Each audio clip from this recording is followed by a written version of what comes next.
আসসালামু আলাইকুম। আসন্ন জাতীয় সংসদ নির্বাচনকে কেন্দ্র করে আমাদের ডিউটি ছিল উপকেন্দ্রের ভিতরেই সম্মানিত গ্রাহকদের নিরবিচ্ছিন্ন এবং মানসম্মত বিদ্যুৎ সেবা নিশ্চিত করার লক্ষ্যে আমাদের আলোর গেরিলা টিম সম্পূর্ণরূপে সকল মালামাল নিয়ে প্রস্তুত ছিল এবং আলহামদুলিল্লাহ সকাল থেকে এই বিকাল পর্যন্ত মোটামুটি আমাদের বিদ্যুৎ সেবা নিশ্চিত আছে, কোনো প্রকার বিদ্যুৎ বিভ্রাট হয়নি।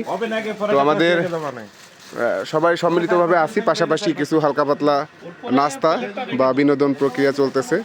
এই যে চানাচুর মুড়ি সবাই মিলে একসাথে খাওয়া হবে, সঙ্গে ছোলাও আছে।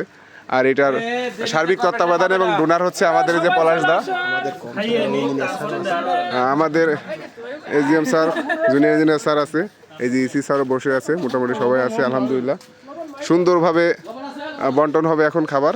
আর গ্রাহকদের বিদ্যুৎ সেবা নিশ্চিত করার লক্ষ্যে আমাদের টিম, গাড়ি সব কিছুই প্রস্তুত আছে। যে কোনো মুহূর্তে যে কোনো জায়গায় যে কোনো প্রকার সমস্যা হওয়ার সঙ্গে সঙ্গে ছুটে যাবে আর সম্মানিত গ্রাহকদের বিদ্যুৎ সেবা নিশ্চিত করবে।